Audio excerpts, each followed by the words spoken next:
ఏమండి, మన సూర్య పెరిగి పెద్దవాడయ్యుంటే అచ్చం అబ్బాయిలాగే ఉండేవాడు కదూ. అబ్బాయిలాగే అంటావేంటి? వాడే మన సూర్యనే. సూర్య, ఏ సూర్య, రారా ఇలాగా. అయ్యా తమాషా చేయొద్దయ్యా, నిజంగా మన సూర్యనా? ఏయ్, నన్ను వజ్రముని అని పిలిచేవాళ్ళు ఇక్కడ ఎవరున్నారా? వాడేరా సూర్య.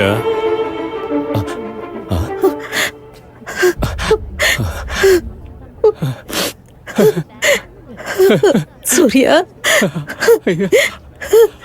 ఎంత పెద్దవాడైపోయాడు.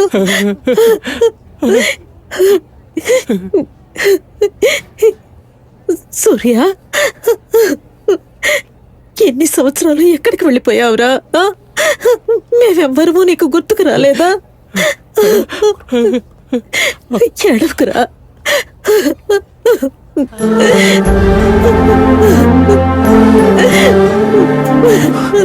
సరే ఏడో.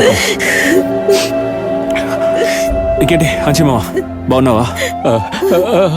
ఉన్నాను. నువ్వెందుకు లోపల ఉన్నావు? అయ్యా, వజ్రమునికి బెయిల్ దొరకలేదా? లేదు, అరెస్ట్ అయిన రోజు హత్య జరిగింది. సాక్ష్యం లేనందువల్ల బెయిల్ ఇవ్వనంటున్నారు. 2 రోజుల్లో బెయిల్ వస్తుంది. అయ్యా అడగండి ఎందుకు లోపల ఉన్నాడో. కుక్కకున్న తోకని వంకర తీయడం కష్టం. వాడిని అలా జైల్లోనే ఉండిపోనివరా, ఇక్కడే ఉండనివరా. అరే మీరు ఊరుకుంటాయా? నువ్వెందుకు జైలుకి వచ్చావు? బాబు నాన్న ఇట్రండి. నాన్న, ఈవిడే మా అమ్మ, ఇతను మా అంజీ బాగుండు, ఈయన మా అమ్మకు మొగుడు. రేయ్, ఎక్కువగా మాట్లాడుతున్నావు. ఎందుకు ఇలా అంటున్నావు?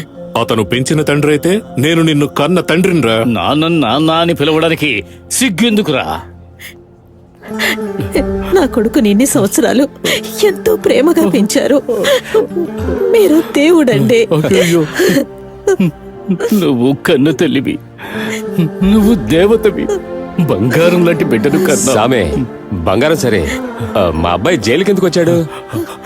అయ్యా, అదంతా నా వల్లే జరిగింది. అంజీ మావయ్య, నాకు నాన్న హాస్పిటల్కి తీసుకెళ్ళు.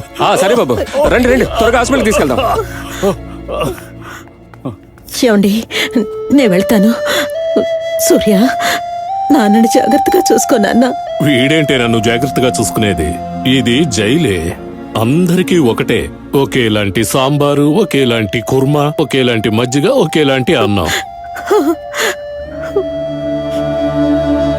నువ్వేం ఆలోచించద్దురా, మన అంజయ్య ఉన్నాడు కదా, చూసుకుంటాళ్లే. సరే గాని వాడికి అసలు ఏమైంది? ఏంటలా ఊరిమి చూస్తున్నావు? అతనికి ఏం రోగం అని అడుగుతున్నాను. అతనికి వచ్చిన రోగం ఏంటో తెలిస్తే మంచి డాక్టర్కి చూపిద్దాం అంటున్నాను. ఎగతాళి చేయకు, మా నాన్న దేవుడు. నేను దెయ్యన్నా? ఏయ్, ఏంట్రా నాన్నంటే అంత ప్రేమ నీకు? మొఖం చూసి మాట్లాడు, తర్వాత వెళ్దుగానే. ఇక ఏ రోగం అని అడిగితే కోపం వస్తుంది. ఏయ్, ఉండవయ్యా, ఇన్నేళ్ల తర్వాత కష్ట సుఖాలు మాట్లాడుకుంటున్నాం ఇద్దరం. నువ్వేంటయ్యా టైం అవుతుంది అంటున్నావు? ఉండు. సరే, అతను ఏం పని చేస్తున్నాడు? ఆకలితో ఉన్న వాళ్ళకి అన్నం పెడతారు. మేము బాగా ఉన్న వాళ్ళకి తిండి పెడుతున్నావా? అయ్యా, ఆయన చాలా సింపుల్ మనిషి. నీలా సమాజ సేవ చేయడు. చేతిలో ఉన్నదంతా ఇచ్చేసి ఇలా జైల్లో కూర్చోడానికి. నువ్వు చేసావు కదా, అనుభవించు.